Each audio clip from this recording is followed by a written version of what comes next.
Bonsoir et bienvenue pour cette dernière semaine au cœur de la NFL avec vos experts des pronos NFL. Il s'est échappé de sa geôle asiatique. C'est notre cochon en chef, FMV. Bonsoir. Bonsoir à tous.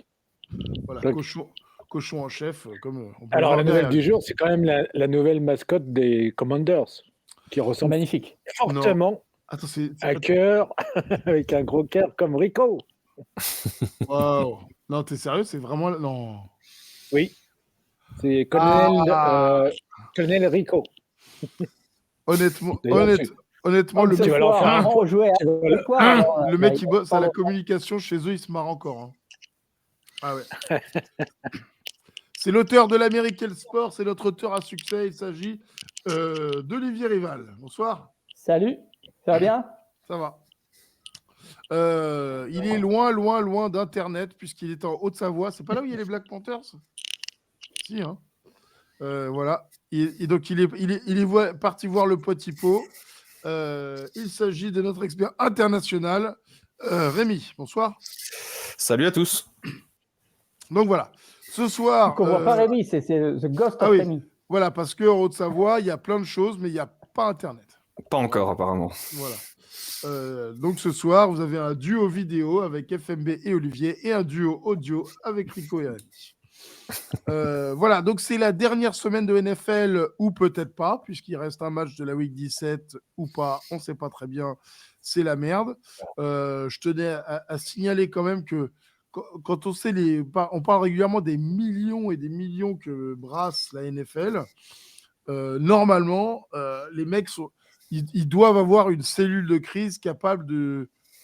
Parce qu'il n'y a pas 40 scénarios possibles non plus, hein.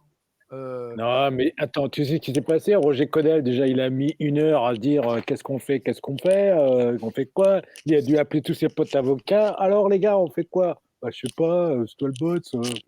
Ouais, Alors, et voilà, et vous, un jour, on est quoi? 3 jours après? Alors, Ouais. je vous invite, pour ceux qui parlent anglais et qui lisent un peu l'anglais, à lire l'article de Michael Silver sur le sujet, qui notamment explique que l'animateur du match en question, Joe Buck, a continué quand même à annoncer pendant près d'une heure que le match allait reprendre et que c'était les informations données par les officiels de la NFL. Contrairement à ce qu'ils ont dit après coup dans les médias, que non, il était hors de question de reprendre le match. Mais c'est pas ce qu'ils disaient donc, à Joe Buck, ce qu'on peut croire, imaginer la vérité quand même. Je suis pas un fan de Joe Buck, mais il y a déjà eu un précédent dans l'histoire. Hein. Je sais pas si vous vous rappelez. En 71, je crois, juste. En 71, Jack Hughes, un receveur c'est toi qui peux nous raconter. Oui, j'allais dire, il n'y a que toi qui peux te rappeler, je veux dire, vraiment. Il avait 42 ans à l'époque. Un receveur des Troy Lions. Il s'en rappelle parce que c'était le soir de son pot de retraite. Voilà. Qui est malheureusement décédé sur le terrain. Et le match a continué parce qu'aux États-Unis, the show must go on, always. Donc, alors, apparemment, il y a eu un silence quand même de mort après dans les tribunes. C'est le cas de le dire. Mais le pauvre gars, il est décédé, je crois, je ne sais plus si exactement sur le terrain ou en arrivant à l'hôpital, mais ça a été annoncé et le match a continué. Après, il faut se rappeler que tout ça, c'est la suite de quelques années de psychose Covid à fond. C'est-à-dire que sur tout ce qui est médical, maintenant, les mecs sont sur les dents, quoi. C'est un truc de fou, quoi. Mais donc, voilà. Après, pour le coup, là, tu avais aussi les deux équipes qui ont clairement dit qu'ils ne voulaient absolument pas reprendre. Donc, c'était un petit peu compliqué. Alors si j'ai bien compris, c'est les coachs, en fait, qui sont tombés d'accord pour... Voilà. Mais encore une fois, je vous recommande l'article de Michael Silver, qui est un mec qui couvre la NFL de dedans et de dehors depuis plus d'une trentaine d'années. Mais même, enfin moi, ça me paraît bizarre que la NFL ne décide pas, ne statue pas. Si les coachs ne décident pas de continuer, alors, je suis désolé, mais les Bengals ont gagné. Est-ce Ouais, que tu... bah, Non, mais Ah alors... bah oui, parce que tu arrêtes le match non, à un moment donné, non, donc tu dis, ah, mais- le score, il est 7-3. 7-3, les Non, mais Bengals, non, probablement pour la même raison qu'ils forcent les mecs à revenir faire un down de 1 seconde pour finaliser un match, même quand on sait très bien qui a gagné. Je me dis qu'il y a des procédures, des trucs, des machins. Et ça dépend comment ils ont considéré le match. S'ils le considèrent interrompu, c'est que le match n'est pas fini. Tu vois ce que je veux dire? mais il y a des règlements de ce point de vue-là. Tu peux pas faire tout et n'importe quoi pour le coup. T'imagines, non, mais t'imagines, parce qu'en fait, s'ils respectent pas la lettre, ce qui est écrit dans toutes leurs règles, leurs statuts, toutes les équipes impactées au niveau des playoffs pourront se retourner légalement contre la NFL. Et puis là en plus, il y en a un paquet. Tu as potentiellement les Chiefs, tu as potentiellement les Ravens, tu as pas mal de monde qui peut derrière avoir des conséquences pour son équipe. Donc, c'est quand même délicat. Après, effectivement, s'il ne le rejoue pas la semaine prochaine, ça va aussi poser des vrais problèmes d'équité sportive. On est d'accord. Ouais. En fait, le seul problème, le seul truc qui pourrait éventuellement faire, c'est considérer que le match n'existe pas. Mais ce qui serait problématique au niveau sportif également, parce que non, tu peux pas. ça te flingue ton seed, tu te retrouves avec deux équipes qui sont clairement lésées et une équipe qui est très clairement favorisée, à savoir les Chiefs. Ah ouais. Bon, bah écoute, on va voir. Et les Ravens aussi, potentiellement, sont lésés pour le coup. Hein. Oui, c'est juste. Ouais. Mais quoi qu'il en soit, ce qui est tragique, c'est que normalement, ils ont des gens qui sont pour ça, les cellules de crise, ça fait pour ça. Et les mecs, ce genre de truc-là, en 12 heures, ils doivent avoir les 2-3 scénarios et en mettre en place rapidement. Ah ben, moi, je peux te dire qu'ils sont encore en cellule de crise, en train de s'appeler entre avocats pour décider. Non, mais c'est ça. Ouais, c'est tout.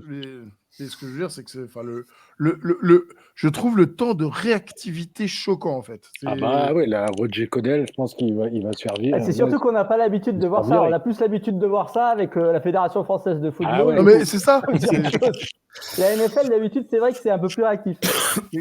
Voilà, on se croirait en troisième division. Ah, attendez, on me signale qu'il serait possible que peut-être que Marc-Angelo Souma est en stage à la communication de la NFL. Ah non, c'est une erreur, quelqu'un a mal lu. Bon, après, à la FFFA, ils connaissaient pas leur propre règlement sur l'accès aux playoffs. Alors bon, il y a encore du chemin. J'aime beaucoup ton emploi du passé là. C'est très généreux de ta part. Il n'y a plus de playoffs maintenant. Il y a presque plus de championnat, donc. C'est ça. Il y a encore l'élite qui est diffusée quelque part sur un truc si tu payes, je crois. Bref, ce soir les matchs. Youpi. 5 matchs, on va parler Redskins, Cowboys, Bucks, Falcons, Dolphins. J'ai l'impression qu'on fait les Dolphins chaque semaine. Quand même, tout le temps. Tout le temps. Ouais. FMB, il paye combien pour ça? C'est les nouveaux Cardinals. Là, ça m'a coûté cher en Rico, tu vois. J'ai dû payer les commandeurs pour qu'ils fassent une mascotte avec sa bouille. Ouais. Les Bears, les Vikings et les Colts contre les Texans. C'est quand même un programme particulièrement merdique aujourd'hui quand même. Ouais.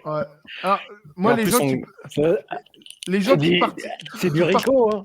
Les gens qui ne participent pas au programme et qui râlent après coup, c'est un peu. Ça fait 18 semaines que j'entends les mêmes choses. Ça me flingue.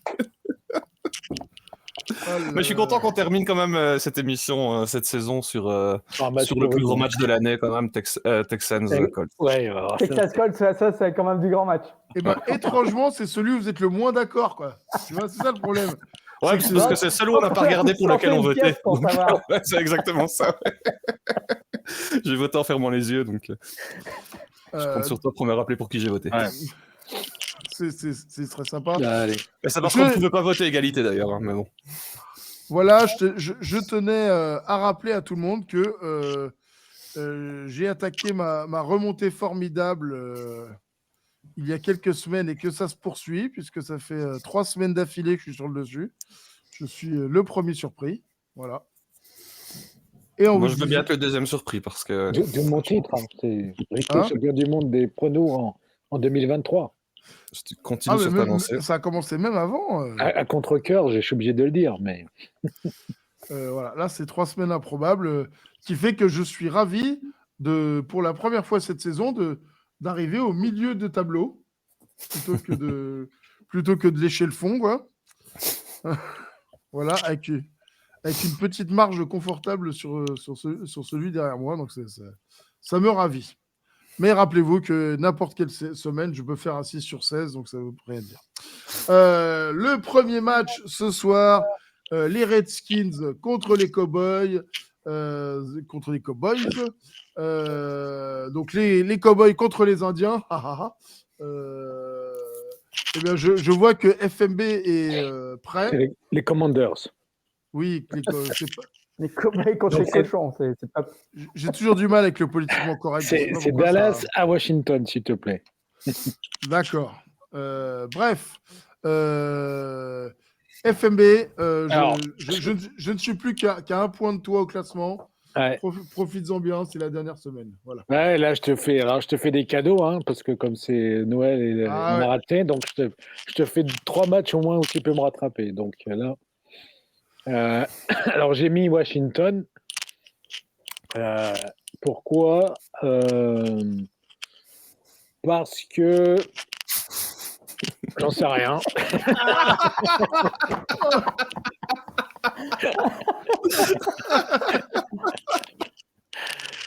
Non. Alors je me suis dit, cette semaine, j'ai fait, il y a toujours un match merdique ou un gros upset dans chaque semaine. Donc je me dis, Washington peut gagner. Pourquoi ? Parce que déjà, ils ont enfin compris que le pauvre Wentz est plus le QB du futur. Donc le pauvre Wentz, je pense qu'il va se retrouver au chômage à la fin de la saison, voire dans quelques jours. Donc ils ont décidé de starter Howell, ce qui, à mon grand étonnement, et en fait on comprend bien au niveau business, c'est parce qu'ils veulent tester si c'est vraiment le QB du futur aussi, par rapport à Heineke. Mais je pense qu'il va se passer, c'est que Howell va démarrer, mais ça va pas le faire, et que Heineke va rentrer, et il va sauver le match. Voilà. Bravo. Un film à Hollywood. Exactement. Voilà. Netflix est sur le coup. Voilà. Un film vraiment... 3 cœurs. Bon, c'est la fin de la saison, c'est un peu léger, donc est-ce que quelqu'un veut réagir ? Un peu léger. Mais non, c'est écoute, je sais pas, que veux-tu avec Dallas, Dallas, bon. Alors, à la décharge de FMB, Dallas n'a pas énormément à gagner, même si potentiellement ils ont encore possiblement le NFC East à glaner, mais j'y crois pas une minute. Donc au final, Dallas va se retrouver. Ils peuvent chercher le premier seed aussi. Ouais, non, mais il faut que tout le monde perde. C'est quand même assez peu crédible. C'est pour ça. Mais donc Dallas a quand même l'avantage du talent sur ce match-là. Donc les Skins sont passés déjà en mode 2023. Ils font jouer leur QB rookie. Ils vont voir comment ça se passe pour lui. Voilà, ça va être un test. Ça va être compliqué. Dallas prépare ses playoffs. Donc voilà, pour moi, ça va être un match assez facile pour les Cowboys. Je regrette par contre clairement que les Skins n'aient pas fait confiance à Heineke, parce que sur les 2 derniers matchs, Wentz a été calamiteux. Ils avaient en plus perdu le match il y a 15 jours sur des décisions arbitrales qui étaient un peu limite. Ils auraient pu facilement avoir 2 victoires de plus là et être toujours en course pour les playoffs. C'est dommage pour eux. Oui. Je suis assez d'accord avec Olivier. Au niveau du talent, il n'y a pas photo. Au niveau des décisions, il n'y a pas photo non plus. J'ai pas compris la présence de Wentz encore la semaine dernière, qui termine avec 0 touchdown et 3 interceptions, tout simplement, face à des Browns qui étaient plus que prenables pour cette équipe des Commanders. Donc voilà, je pense que les Cowboys sont au-dessus. Là où j'ai quand même une petite contradiction par rapport à Olivier, c'est que une victoire des Cowboys est clairement envisagée, mais j'ai l'impression que les Eagles quand même n'auront pas un match facile du côté des Giants. Et en cas de défaite, il y aurait une belle remontée au niveau du seed et une belle chute pour les Eagles. Mais bon, c'est vrai que les Eagles restent favoris. Sinon, voilà, Dallas clairement au-dessus. Je suis curieux de voir ce que vaut ce Sam Howell, à voir ce que ça va donner face à une défense qui est quand même pas facile à jouer. Donc gros test pour lui, j'espère qu'il pourra jouer toute la rencontre au final, parce qu'on a tourné le dos à Tyler Heineke, donc tant qu'à faire ici, autant profiter du rookie toute la rencontre et voir ce qu'il peut donner face à une défense NFL. Eh bien, écoute, merci beaucoup Rémi, merci beaucoup à tous. FMB, une fois n'est pas coutume, alors, ce qui est drôle, c'est que tu as beaucoup de pics en commun avec Yellow pour une raison obscure ce soir. Ouais. Celui-là. Les Bucks de Tom Brady contre les Falcons. Là, c'est pareil. Pour moi, c'est Tampa Bay, même s'ils sont pas terribles cette année. Atlanta est quand même en dessous. Et là, ils sont pareils, comme le dit notre expert écrivain du monde entier, Olivier Rival. Ils sont en mode 2023. Ils testent à fond Desmond Ryder, qui était l'ancienne star de collège de Cincinnati University.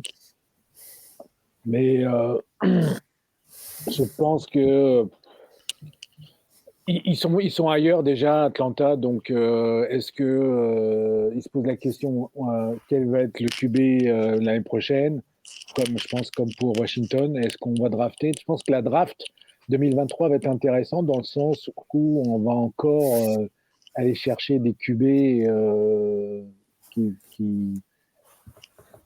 Alors, c'est pas une année. Alors, peut-être qu'Olivier va me contredire, mais je pense que la draft 2023, c'est pas un gros potentiel QB. Mais pourtant, je pense qu'on va en avoir pas mal dans le premier tour de draft. Parce qu'il y a quand même une grosse pénurie cette année. Je viens vous rappeler que, je sais pas si vous avez vu, il y a 64 QB qui ont joué cette année. C'est un record. Hein. Il n'y a jamais une année. Alors c'est dû quasiment au protocole commotion. Mais quand même, il y a quand même pas mal de QB bras cassés. On va en reparler tout à l'heure avec Miami et les Jets. On est vraiment obligé. Ouais, malheureusement. Il va y avoir du bon QB aussi à Chicago ce week-end. Donc voilà. Donc pour moi, Tampa Bay, mais je pense qu'ils vont gagner, mais ça va pas être un grand match au niveau score. Je pense que ça va être assez serré en fait, parce qu'Atlanta peut faire le job chez eux. Donc je vois bien un 21-17, un truc comme ça. Ok, merci beaucoup FMB. Rémi? Oui, écoute, je ne vais pas aller dans ce sens-là. C'est vrai que c'est un match au final pas terrible sur papier. J'ai l'impression que c'est vrai que la saison est finie du côté d'Atlanta, mais on a quand même des choses à construire pour l'an prochain. Donc chaque match est bon à prendre quand on a un jeune quarterback. On n'a pas vraiment un jeune quarterback du côté des Bucks, mais apparemment il ne sera pas remis au repos. Donc voilà, il va jouer le match. C'est vrai qu'il y a pas mal de choses à régler du côté des Bucks, mais j'ai l'impression que la moindre blessure d'un des joueurs importants, franchement, flinguerait une équipe qui est déjà pas en top forme. Donc, est-ce que c'est une bonne idée d'aller jouer ce match-là? Je les vois pas à 100%. Et donc, je les vois perdre ce match, effectivement, petit score, quelque chose comme 27 ou quelque chose comme ça, ma victoire des Falcons pour faire plaisir à Greg.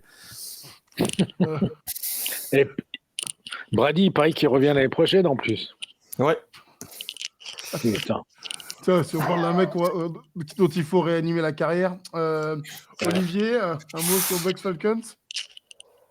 Écoute, je suis assez d'accord avec Rémi. Je vois pas ce que les Bucks ont à gagner à jouer pleinement ce match.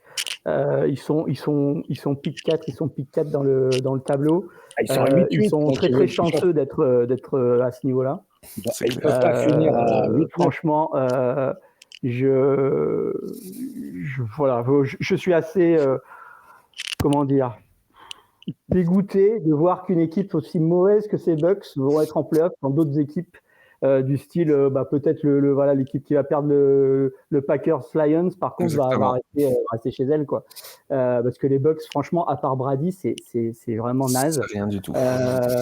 donc voilà, écoute, donc là je pense que par contre les Falcons ils auront peut-être un petit peu envie de battre une équipe de leur division à domicile, et ils seront peut-être un tout petit peu plus motivés. Donc voilà, je joue les Falcons dans un match que je ne regarderai pas et qui ne m'intéresse pas.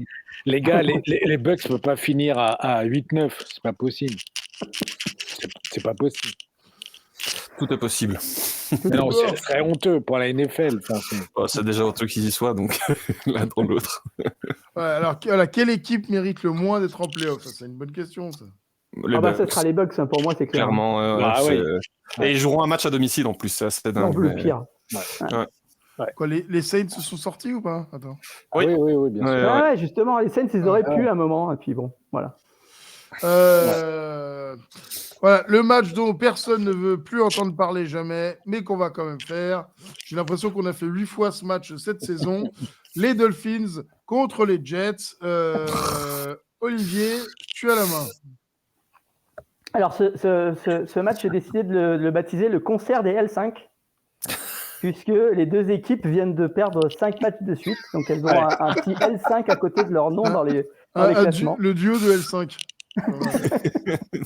Voilà, et donc c'est un peu le combat des manchots contre les borgnes de cette fin de saison. Alors, qui va s'en sortir dans ce bazar?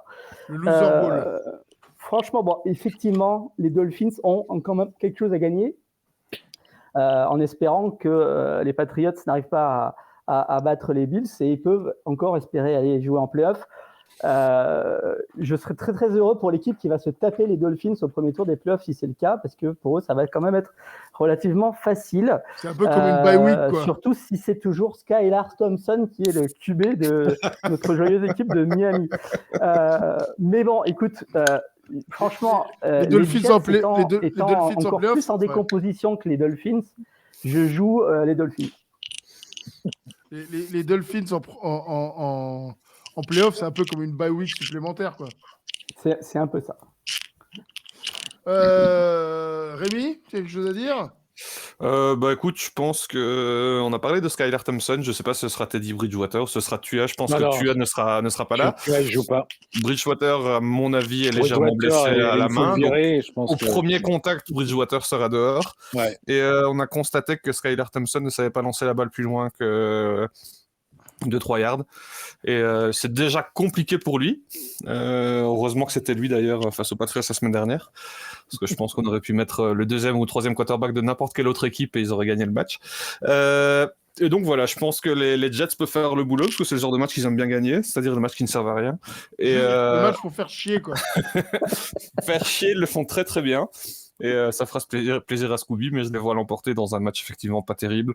Si Skylar Thompson joue, je vois pas comment les Dolphins peuvent s'en sortir. C'est vraiment, ça faisait peine à voir la semaine dernière. Et voilà, c'est vrai que c'est pas le match le plus sexy de la saison. Un bon match de fin de saison qui au final a de grosses implications playoff. Donc on a parlé des Bucks. Est-ce que les Dolphins ne seraient pas les Bucks de l'AFC? Je ne sais pas. Rémi. Il est fraîchement revenu d'Asie où il a eu l'occasion de manger du dauphin. Qui de mieux pour en parler que FMB? Rémi, Ce cadeau FMB, c'est bien. Ouais. Non, je veux dire, c'est les Bucks de l'AFC sans Tom Brady, quoi. Rémi, si ta voiture explose demain matin, c'est pas moi. Non, mais tout a été dit là. C'est vraiment le match des bras cassés, même si je suis un fan des Dolphins. Skylar Thompson, moi, il me plaisait bien. Il a fait quand même une bonne pré-saison. Il a fait quelques matchs de bien. Alors, j'ai pas vu le match la semaine dernière, mais bon, apparemment, c'était catastrophique. Mais est-ce que il a bien été, je dirais, protégé par McDaniel en termes de choix de jeu? Je suis pas sûr, en fait. Hein. Donc, c'est sûr, il n'a pas. Pourtant, il a un bon bras. Je suis assez quand même étonné de sa sous-performance. Mais Bridgewater, pour moi, il pour moi, il est à la rue. Hein, donc, dans le système de McDaniel. Là, ils ont pris un ancien QB des Giants qui avait joué aux Bucks aussi, en backup. C'est Mike Glennon, je crois. Mike Glennon, ouais. Je pense que ça ne sera pas mieux non plus parce qu'il ne sera pas. C'est vraiment le QB en cas de vraiment dernier recours, mais tant qu'ils apprennent le système, à mon avis, là, les Jets, si les Jets cassent Skylar Thompson, je pense qu'ils ont gagné le match. Hein. Ouais. Donc ça va pas être un beau match. On va vraiment avoir des mauvais matchs cette semaine, hein, quand même. Entre Tampa Bay, Atlanta, Jets, Miami, Houston, Indy. Attends, et le Bills Bengals qui va arriver à un moment éventuellement, quoi. Non, moi, j'y crois pas. Mais bon, on verra. Par Bon, contre, écoutez, moi, j'ai regardé le début de Bills Bengals et le premier drive de Burrow était magnifique. Ouais. Franchement, il me rappelait Elway. le seul drive était de la forme. Bureau, tu veux dire. Ouais. Ok, cool. Allez, on passe à la suite. Si tout se passe bien, on n'aura plus à entendre parler des Jets ou des Dolphins avant l'été prochain. Quatrième match de la soirée, les Bears contre les Vikings. Ah. Non. Quelqu'un veut le prendre, celui-là? Allez, je veux bien. Je sais pas, j'ai très envie d'entendre les arguments de FMB pour les Bears. Moi aussi, je vais bien l'ouvrir pour pouvoir me reposer après. Bon, je veux bien. Alors, Vas-y, Ouais, Rémi. mais j'ai commencé à aller comme ça. Non, vas-y, va être rapide. vas-y, Rémi d'abord. Je pense que c'est. Ok. Ouais, on a une équipe des Vikings qui n'est pas en grande forme. Désolé, j'ai pris le seul argument possible de FMB. Mais, Voilà. mais ouais, malheureusement, ce sera pas suffisant pour les Bears. Pour moi, on a une équipe des Bears qui est quand même très mauvaise cette saison. Et en face, on a des Vikings qui devront quand même redorer un peu leur blason avant d'entamer les playoffs. Ils sont pas mal critiqués à juste titre et on a l'impression que leur record est très très flatteur. La semaine dernière, on a pu constater l'étendue des dégâts face aux Packers, mais ils ont une attaque quand même qui peut tourner et qui d'office, à mon avis, fera bien plus de points que celle des Bears. Donc victoire des Vikings, à mon avis, sans trop trembler. Olivier? Écoute, alors, il y avait deux choses qui faisaient il y avait une chose qui faisait que la saison des Bears n'était pas une catastrophe absolue, c'était que Fields pouvait avoir des records.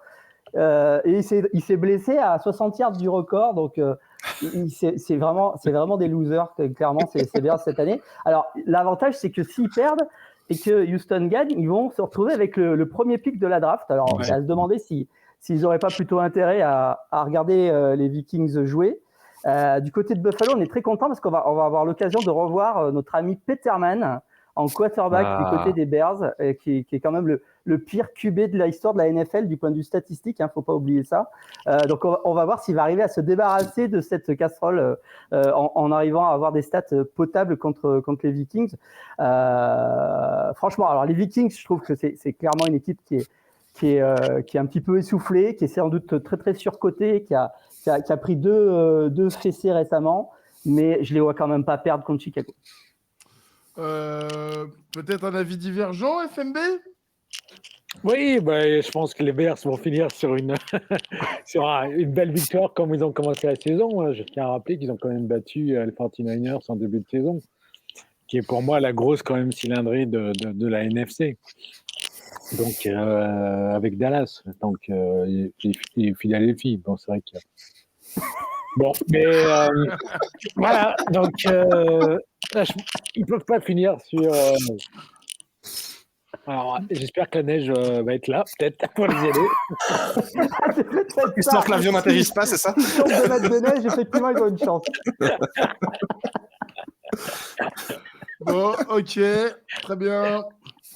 Et le dernier match de la soirée, c'est Olivier qui va nous lancer sur Texans contre les Colts. Ça, c'est quand même le match de l'année, quand même. Le dernier match où il n'y a plus le moindre intérêt, et en plus, c'est la plus mauvaise et l'avant-dernière équipe de la NFL qui se rencontre. C'est magnifique. C'est Ultimate les Loser Bowl. Colts sont en chute libre depuis. Ils ont changé de coach, et depuis qu'ils ont changé de coach, c'est encore pire, puisque là, ils viennent quand même d'en perdre 6 de suite. Ça devient n'importe quoi du côté des Colts. C'est vraiment un gâchis. Dans le genre gâchis, ils sont quand même les champions du monde cette année, parce qu'il y avait quand même de quoi faire. C'est vraiment n'importe quoi ce qu'ont fait les Colts cette année. Et c'est pour ça que moi, j'ai joué Houston, parce que Houston commence à jouer un petit peu mieux depuis 2-3 semaines, même si la semaine dernière c'était compliqué, mais c'était contre les Jaguars qui sont en grande forme. Ils avaient failli battre Dallas, ils s'étaient fait, je ne sais plus, les Titans, je crois. Ça fait quand même 2-3 semaines qu'ils ne jouent pas trop mal. C'est une équipe qui qui a pas beaucoup de talent, mais qui joue pas trop mal. C'est-à-dire, le problème des Colts, c'est qu'ils jouent mal. On les avait vus notamment contre les Vikings, où ils ont quand même donné le match, quoi. Ils avaient eu tout ce qu'il fallait pour gagner ce match. Les Vikings leur avaient donné le match, et ben ils l'ont rendu comme ça, tellement généreux, en faisant encore plus n'importe quoi que les Vikings en première mi-temps. Donc voilà, j'ai absolument aucun espoir dans cette équipe des Colts. Donc c'est pour ça que je joue Houston. Ok. Qui veut? Voilà, on va faire ça comme ça. Bon, moi, je rejoins Olivier. Je vais y aller. Effectivement, c'est pas terrible. On n'est pas trop discret dans le tanking du côté des Colts. Et ici, j'ai l'impression quand même que effectivement, les Texans commencent un petit peu à jouer au foot. C'est un petit peu tardif quand même de s'y mettre à la mi-décembre, mais je les vois gagner ce match tout simplement parce que j'ai l'impression que c'est la seule équipe sur le terrain qui aura envie de le gagner. Et on a une équipe des Colts en face qui est effectivement sur 6 défaites consécutives dans une division très très moyenne. Voilà, victoire des Texans, à mon avis pas trop compliqué, et un match à mon avis rapidement oublié. Et notre rebelle de la maison, voilà, FMB. Alors, autant Chicago, c'est vrai, c'est mission impossible, mais là, quand même, Indy chez eux. Alors, je sais pas qui va starter au niveau QB, si c'est Folks ou l'autre, l'ancien de Texas, je crois. Mais non, ils devraient quand même gagner chez eux. Ça va être encore un match serré, je pense, du 7-10 ou un truc comme ça. Mais ou alors ça va être un gros score de chaque côté, mais enfin, j'y crois pas. C'est vrai que Houston, avec David Mills, quand ça tourne bien, c'est presque beau à voir. Mais bon, j'ai quand même des doutes quand même qu'ils gagnent à Indianapolis. Ils vont quand même faire plaisir aux fans, donc ils devraient être motivés. C'est des matchs en fait de dernière saison, enfin dernière semaine, on a des trucs bizarres des fois. Donc il y a des joueurs qui sont motivés, d'autres qui sont pas. D'ici la fin de saison, on est arrivé là. Bon, et je pense que quand on joue chez soi, on est quand même assez motivé pour gagner le match. Donc c'est le seul facteur que je vois qui va faire que Indianapolis peut gagner chez eux. Et ben voilà, c'est la fin de la saison régulière pour nous quand même. Ouais, alors je voulais dire un petit chapeau quand même à notre ami Brock Purdy quand même, parce que pour être Mr. Irrelevant, donc c'est-à-dire le dernier joueur sélectionné dans la draft, donc ça donne déjà un niveau quand même que la draft devient de plus en plus assez talentueuse et compétitive, parce qu'il est quand même il rejoint en fait au niveau stats les rookies qui ont gagné 4 matchs d'affilée consécutifs. Il rejoint donc qui? Rico? Comment? Il rejoint qui, Rico? Je sais pas. Ouais. Bon, pour un fan des Giants, ça fait mal. Phil Simms. Phil Simms. Et Big Ben, non? Big Ben. Waouh, Big Ben. Olivier. Waouh, il y en a un qui est quand même. C'est Big Ben qui a le record, je crois, Voilà. de victoires consécutives comme rookie. Voilà. Ok. Eh ben écoute, très bien. Donc. Et il y a quand même un beau match quand même cette semaine, je pense. Ça va être le match de l'AFC South. Et c'est comme presque une finale. Hein. Donc entre Tennessee et Jacksonville. Les Titans vont retrouver un petit peu d'énergie, ça c'est à voir. Ah, ça, c'est autre chose. Mais c'est quand même une finale. C'est une finale de l'AFC South. Et le Lions-Packers qui devait être très sympa. Ouais, malheureusement, on en a parlé, mais le calendrier pourrait nous jouer des tours à ce niveau-là. Ouais, parce que je vois mal. Si les Seahawks gagnent avant, les Lions n'ont plus rien à gagner, donc c'est dommage. Ouais. Mais donc on va espérer que les Seahawks perdent pour que les Lions-Packers soient une vraie finale pour le coup. Ouais. Messieurs, écoutez, je vous souhaite une bonne fin de saison. Enfin, peut-être, on ne sait pas. Peut-être qu'avec ce match en suspens, la saison ne s'arrêtera jamais. On ne sait pas. Voilà. Et puis, je vous donne rendez-vous pour les playoffs. Des favoris pour le Super Bowl chez vous?